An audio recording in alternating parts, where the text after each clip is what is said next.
UK ló ti meet mi mo kàn lọ ṣiṣẹ́ ńjọ́ náà bó kàn ṣe rí mi lóru nìyẹn ó bá ń pẹ́ excuse me are you Nigeria mo ní no I'm not Nigeria ó wá ní pé bóun ṣe rí mi pé Nigeria ni mi pé kí n jọ òun ṣẹ̀ dé sílùú yìí ni kí n help òun pé kí ni time tí mọ́tò máa ń pick àwọn èèyàn bí báyìí máa ní 3:45 ni mọ́tò máa ń pick àwọn èèyàn mo á sọ bẹ́ẹ̀ fún un láti gbà kó máa ń bá mi ní stop ẹ̀ bá lọ ṣiṣẹ́ midnight lóru lọ bank bó dẹ̀ ṣe wá ó bá ń kí mi good morning máa kàn kí máa lọ gbàtọ́ àlọ́ sọ fún pé òun ṣẹ̀dé sílùú ni o pé sójà lòun wọ́n kó òun lọ jagun ní Indosovia pé òun wá cross láti Indosovia wá sí UK ni yẹ̀gbọ́n ló jẹ́ kémi tẹ̀ dúró gbọ́ ọ̀rọ̀ ẹ̀ àtìgbà ẹ̀ yóò dẹ̀ ṣe bó kọ́ dẹ̀ ṣe máa ń kí mi wá ní when do you have your off máa sọ pé máa ní off ni once in a week níbi iṣẹ́ mi ó wá ní okay ó wá try invite mi mo wá lọ síbẹ̀ ó wá ní pé òun dẹ̀ like mi o pé bí mo ṣe sọ̀rọ̀ fóun yìí òun like ẹ̀ pé tó bá jẹ́ lómi ni kò tẹ̀ ní dáhùn lóhùn oníṣẹ́ nìtì pẹ̀lú wọn kàn máa snob òun máa lọ ni bá ní òkè bá ṣe bẹ̀rẹ̀ sí ní sọ̀rọ̀ nìyẹn èmi ò dẹ̀ ní èèyàn kankan èmi kàn ń ṣiṣẹ́ ń tèmi pé kí n lè fi fún ìwé mi wá sí Nàìjíríà kí n lè wá máa meet up my ends ni àtìgbà yẹn bí mo dẹ̀ ti fẹ́ bímọ ní Nàìjíríà tẹ́lẹ̀ tí mi ò bímọ ní Nàìjíríà ìgbà tí wàá dọ̀hún tó dẹ̀ di pé fún go 6 months mo kàn bleed ní máa ní mi ò rírú báyìí nǹkan rí pé ṣé èèyàn lóyún lélẹ̀ àbí èèyàn lóyún nígbà tí mi lóyún bẹ́ẹ̀ rí wọ́n máa lọ sí ọ̀dọ̀ dókítà ibi tí mo ti ń ṣe mo kàn ṣubú ni nínú hòtẹ́ẹ̀lì tí mo ti ń ṣe mo kàn ṣubú sílẹ̀ náà tí mo wo iṣẹ́ wọ́n kàn pé ọ̀gá mi ní bọ́ọ̀gá mi ṣe sáré wá ni ẹ̀ askipka tami kẹ́mi what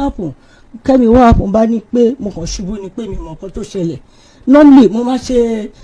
message mi ní normal time so èmi ò mọ̀ pé mo lóyún ni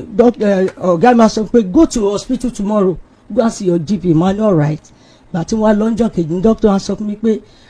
èèyàn lè máa ṣe message kó lóyún mo ní èmi ò máa gbọ́ yẹn rí wọ́n ní alright if you don't believe me have this container o lọ sí hospital God so good as I'm just going to the tí mo fẹ́ lọ sí hospital mo kàn pàdé ẹnu bus ni yẹn dá Mr. Godwin jókòó yẹn mo kàn pàdé ẹnu bus ló bá jókòó sẹ́gbẹ́ mi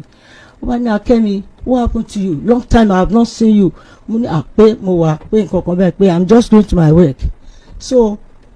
ó wá ní mo á ní Godwin ọ̀gá mi náà ní kí lọ sí hospital báyìí ó ní okay when you go to the hospital whatever they tell you come and tell me mo dẹ̀ ní okay so àtìgbà yẹn mi rí kò fún mi sísì pé kí n fi rẹ́rù ọmọ kò ṣẹ́nìtì mo á ṣàwò even gan ilé tó gbà tó wà up till now èmi ni mo bá kọ lẹ́tà sí council tó gba ilé náà lóyún gbé di ọ̀la bẹ́ẹ̀ mo á rí girlfriend ẹ̀ mo ní who have all this yàrá kan tó lọ gbà tó máa rent yàrá kan gbà yẹn who have all this only is one of my sister mo ní which your sister you forgot that you told me pé sister wọ nìkan ló wá pé láti ìlú kan ló ti bọ́ sí UK so báwo ni sister ẹ̀ ṣe wá jẹ́ ìyẹn dẹ̀ náà sọ ọmọ kan lọ́wọ́ wọ́n sọ fún mi pé ní pé sister ẹ̀ pé òun fẹ́ ẹ̀pẹ̀ nìkan kan bẹ́ẹ̀ wọ́n lókè àtẹ̀mí dẹ̀ nílẹ̀ ọ̀gá mi ti fún mi ní Friday ó ti fún àwọn council níwèé pé she is a good person pé kàn fún èmi nílé wọ́n ti fún èmi nílé èmi ti gbélé mi so nígbà tó wá get ilé tí mo wá lọ síbẹ̀ girlfriend ẹ̀ wá bá mi dẹ́ mo ti wá lóyún girlfriend ẹ̀ wá sọ fún mi pé ẹni tó yí sister òun ni àṣẹ girlfriend ẹ̀ ni mi ò mọ̀ bá ní òkè bá wò ìjọ tí mo ṣàfẹ́ bímọ don't let me prolong the matter mo fẹ́ bímọ ní hospital mo kàn máa pé mo jọ ẹ̀ gangan níwájú wà láìsímọ́ ibi láì mo fẹ́ mu lọ jẹ́ kó bá dad mi àti mọ́ mi sọ̀rọ̀ níjọ́ Sunday yẹn bí mo kàn ṣe pé mi lè ṣe anything mo ní bá pé Godwin I can't do anything o I'm just bleeding ó wá ní alright go to the hospital bá dẹ̀ jíṣẹ́ wa lọ bí mo pé mo fẹ́ bímọ ni because mi bímọ rí mi ṣe anything rí so ìgbà tí mo á dé hospital ní 10 minutes to 1 ni mo bímọ that was July 10 ni mo bímọ ẹ wọ́n wá gbé mi lọ sí wọ́n pè Godwin pé mo máa bímọ pé èmi ò máa mọ̀ pé oyún ni ó ní don't worry gbà tó díjọ́ kejì ó kàn wá bá mi ní hospital bó jẹ́ ṣe wá bá mi ní hospital ó bá ní pé òun fún ọmọ ẹ ní God gift what God gift ṣé bẹ́ẹ̀ yí bó ṣe máa ń ṣe nìyẹn ìjọ tẹ bá ti bímọ lẹ́ máa ń lè mọ́ ọmọ oníwà I will tell my parents wọn dad ní Muslim dẹ̀ ní dad mi bá ṣáà wọ́n ṣàṣe funeral wọ́n sọ lórúkọ wọ́n á send lórúkọ ẹ̀ sí mi Muslim kìíní ni dad mi ṣe ìkómọ naming ceremony that's what I mean it's a slip of tongue. Okay. So wọ́n ṣàṣe wọ́n á send lórúkọ fún mi pé ọmọ yẹn jẹ́ Damilọ́lá ó jẹ́ Aisha ó jẹ́ Tòkunbọ̀ all right n bá fún what do you give this baby ó ní Ìgbò ṣukú òkè ṣukú ló lóun fún Njoku all right ó dẹ̀ gbà tá a fẹ́ lọ gba birth certificate ọmọ wọ́n máa gbórúkọ bàbá wọ́n máa gbórúkọ ìyá sínú birth certificate yẹn ó wá gbàwé yẹn ó gbà lọ́ọ̀ni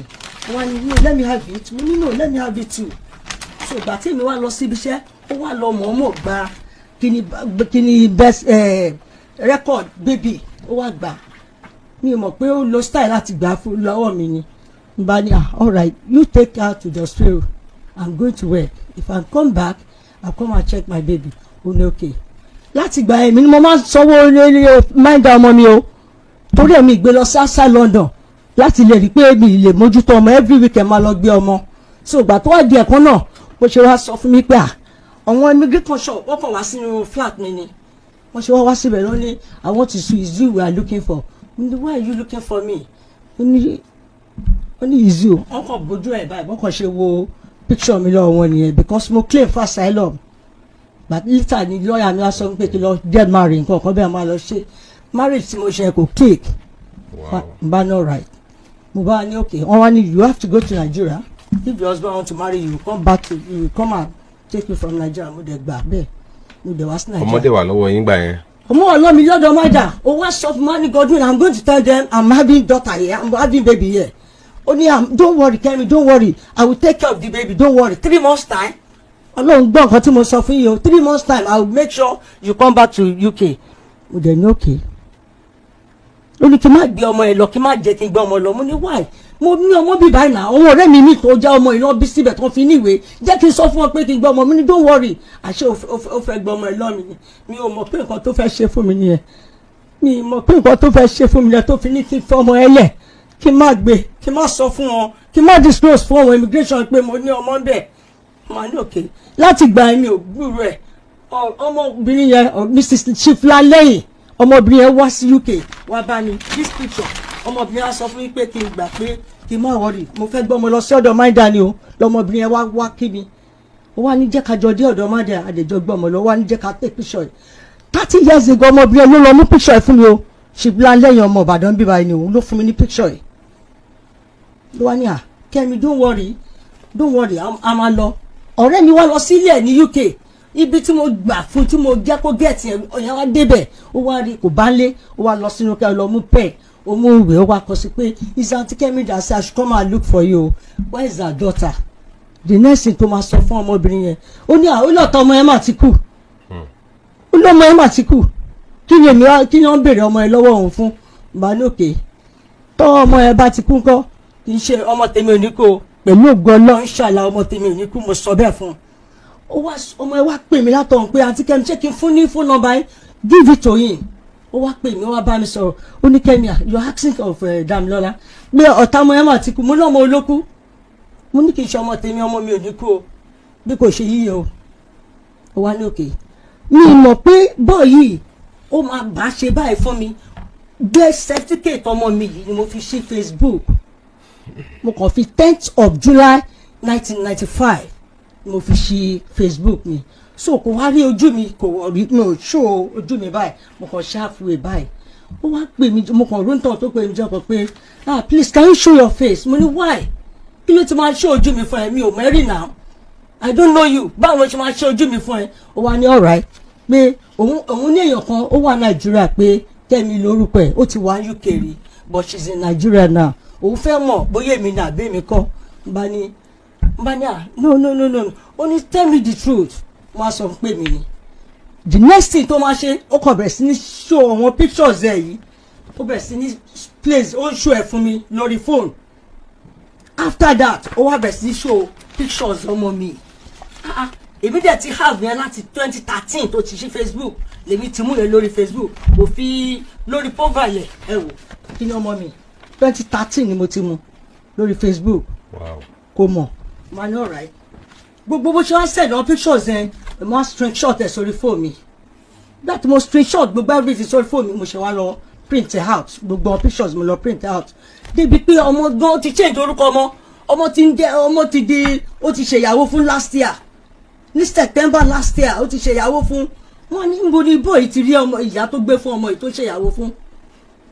Mi wá bá sọ kankan mọ́ gbà tó wá di 11th of May máa ní all right gbogbo ọ̀rẹ́ mi sọ pé béèrè ọmọ ẹ lọ́wọ́ ẹ why are you talking to me mo ní kò bá mi sọ̀rọ̀ láti ìgbà tí mo ti sọ pé èmi ni mo ń jẹ́ kẹ́mi kò bá mi sọ̀rọ̀ mọ́ ó wá ní kí n béèrè ọmọ mi lọ́wọ́ bá béèrè Godwin where is my daughter ó ní which your daughter you asking me ọmọ tí ó ti kú láti kékeré lèmi tó ń béèrè lọ́hùn who is this why are you showing me all this àwọn pictures tó wá sẹ́ẹ̀ fún mi kọ́ ta ló tẹ́mi ní dá ọmọ mi mọ́ ni èmi lọ́mọ mi jọ. You can't tell me pé ọmọ ẹ kú o kò bá mi sọ̀rọ̀ mọ́ láti May 11 ló ti bá mi sọ̀rọ̀ mọ́ èmi náà dẹ̀ bá sọ̀rọ̀ mọ́ ọmọ ọ̀rẹ́ mi tó wà ní UK lọ sọ fún mi pé kí n lọ sí Oríyọmí mi ever gbọ́ bí rí mi ò mọ bí rí ọmọ ọ̀rẹ́ mi á sọ fún mi di about 4 ìtọ́ wà lamẹ́ríkà náà 4 gbàtàlájì lọ sí London ọ̀hún àti àbúrò ọ̀rẹ́ mi wọ́n ya picture ó wà lórí fóònù mi pé ó sọ̀rọ̀ pé ọ̀rẹ́ àti nǹkan pé ó bí wọn sí UK bíbá nǹkan ọ̀kan bẹ́ẹ̀ bá ní ọ̀rẹ́ máa wá so òun ni mo fi wá mi mọ́ láti last year ni mo ti wá sí bíbáyé o kó tó di pé mo ṣe rí láti last year ni mo ti ń wá. So ẹ jọ̀ọ́ help me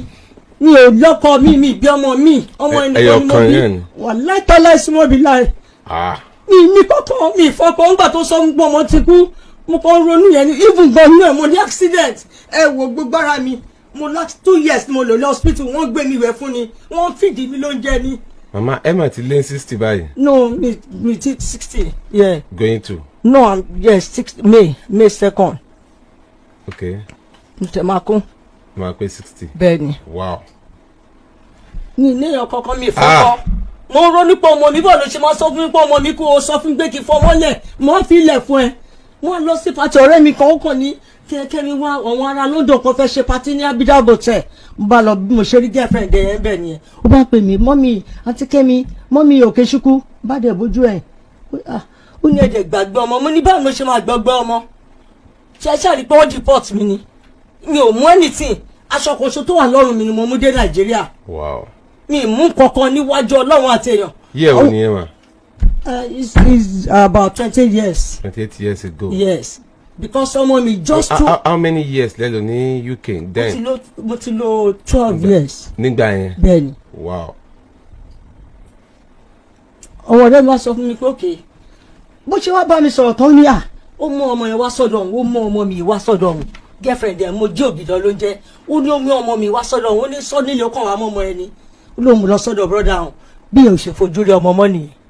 n bá pàrà lé yẹn fún 3 weeks ní Ìkẹjà lálàdé close mi ò rí bá wo tèmi Ọlọ́run ló bá mi arrest ọkọ ẹ̀ ló jẹ́ kó rí mi ní Facebook tó fi bẹ̀rẹ̀ sí ní show àwọn pictures àti ohun gangan àti gbà kò bá mi sọ̀rọ̀ gbà tí mo wá pe ọmọ yẹn nínú ketra ni ọmọ yẹn mo wá pe ọmọ yẹn wà ní Port Harcourt gbà tí mo presently. Yes. Wow. She's in Port Harcourt mo wá pe ọ̀rẹ́ mi kan pé jọ̀ọ́ bá mi pe gẹ́ yìí pé a fẹ́ gbé event pé a fẹ́ ṣe wedding kankan bẹ́ẹ̀ fún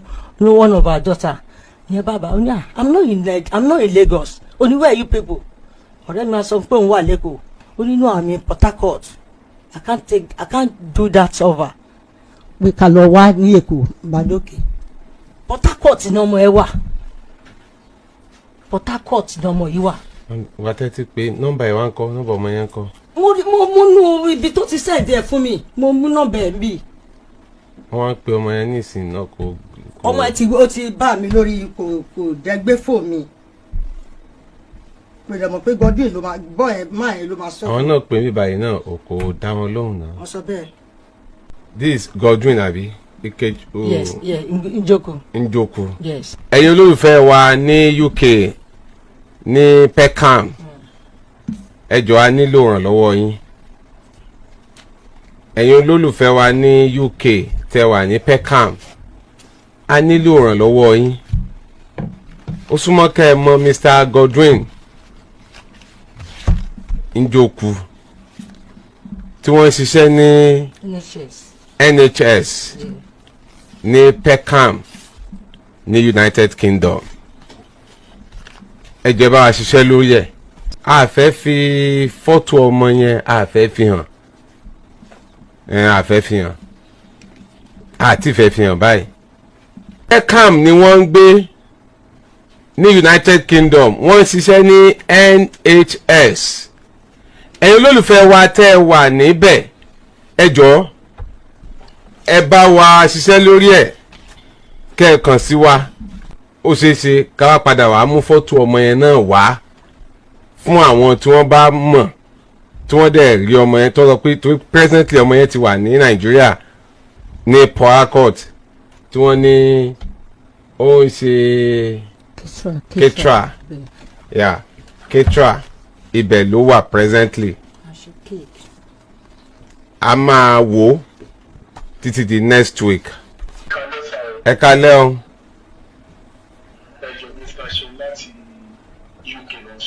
Mr. Seun láti UK, yes sir. Bẹ́ẹ̀ni. Bọ̀m̀bọ̀ yẹn ló ṣe set up fún wọn tó fi padà sí Nàìjíríà. Plan work ni. Plan work ni. Èmi bẹ́ẹ̀ ẹlẹ́ẹ̀kejì àwọn ọ̀rẹ́ tán ní gan UK ò dáa ni. Tán bá dáa pé ẹ̀kọ́ ti lò alámọ̀rọ̀ yìí fún àwọn ọlọ́pàá. Tipẹ́tipẹ́. Ọkàn tèmi lè ṣe fún wọn ni pé mo lè bá wọn gẹ́ẹ̀tì email àwọn ọlọ́pàá níbí àti kọ́ńtàtì wọn káwọn àwọn olówó á máa pè wọ́n pé tó báyìí báyìí ṣẹlẹ̀ wọ́n á tẹ̀sí kéèsì yẹn lọ sẹ́yìn wọ́n á fi wọn ọmọ yẹn jáde wọ́n á jẹ́ gbé ọmọ yẹn jáde because tí wọ́n bá ṣe yẹn kálukọ́ bí ẹ̀rù fi máa yẹn ti pẹ́ bì wọ́n á kó wá tí wọ́n ti máa ní àwọn líìkì tó dẹ́ pé àwọn èèyàn máa sá fún pé kó má bàa fi kò bá wọn but that is the only way tó lè fi rí ọmọ yẹn first. Woman náà ti gbé bíbí. Bẹ́ẹ̀ni. Nǹkan báyìí ló jẹ́ ṣẹlẹ̀ èmi á bá wọn ọlọ́pàá sọ̀rọ̀ wọ́n á fún wọn ní wọ́n ṣe lè contact wọn then wọ́n á narrate gbogbo story yẹn they will go back to the case file again padà níbẹ̀ yẹn wọ́n á trace máa yẹn padà then ó máa produce ọmọ yẹn. Ẹ máa ń nà yẹn tó ń gbọmọ sí lọ́dọ̀ òun náà mọ̀ gbà because tí o bá mọ̀ gbà kò yẹ kó release ọmọ yẹn without woman. Ẹ ṣe gan. Ẹ ṣe yeah without her consent ó yẹ kó nígbà tí ẹ pé ìyá ẹ ń lọ ṣé ẹ̀yin ò fi nọ́mbà ẹ fi information yín lẹ̀ ni níbi tẹ́ gbọ́mọ sí gbà yẹn. Information mi wà bẹ́ẹ̀. Of course ó yẹ kó lè pè màmá. Ọ̀rẹ́ mi kan ti lọ sí Lushan police Peckham police station ó ti lọ report case níbẹ̀ but wọ́n sọ fún pé tí ò bá ti lè tí ìyá ọmọ yóò bá ti sí níbẹ̀ pé kò sí nǹkan tí ọmọbìnrin yẹn lè ṣe. From embassy gan lọ ti ní kí wá sí bíbá from embassy lọ ti ní kí wá bí. ọ̀dọ̀ kí ẹ máa ń dà yẹn yóò sí àwọn ọmọ yẹn wà lọ́dọ̀ ìjọba yìí ní wọ́n ṣọ̀rọ̀ máa ilẹ̀ fún wa. No ọmọ yẹn tẹ ọ̀dọ̀ ọmọ yẹn wà ní ọmọ yẹn wá sí Nàìjíríà báyìí ó wà Nàìjíríà báyìí. Ìtẹ́rí tó máa ti fún máa yẹn version bíi tí ò ráyè ṣiṣẹ́ ó máa produce ọmọ yẹn. Tó máa ti fún version bíi tí ò ráyè ṣiṣẹ́ the only thing tó lè ṣe pé kọ́ láìtì embassy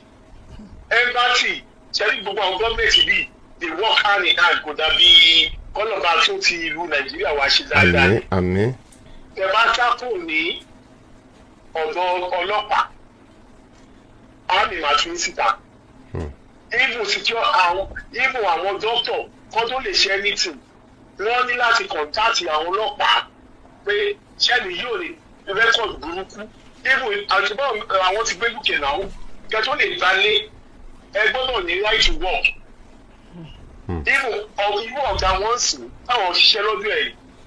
káwọn ọ̀rẹ́ wọn bá wọ́ ọ̀gá wọn yẹn wọ́n gba kọ́ńtàtì ọ̀gá wọn fún sí wàtà tó tí yẹn bá ti bá wọn tébù kéèsì yẹn padà àti tí màá yẹn bá ti wá kú ni ọ̀bọ̀ tí ò bá yìí sí ìkú tó bá máa tún kéèsì yẹn padà 50 years case òyìnbó máa ń visit yẹn padà as fresh case. Kò sí problem sir. And the childminder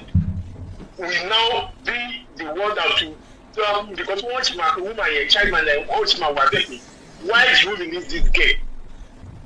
why do you release the ọlọ́pàá that's why my release the. Okay, kò sí problem. A máa expect ma bá yín sọ̀rọ̀ lẹ́yìn program sir. Thank you so much sir. Okay. Yeah, thank you. Yes sir. Yes sir.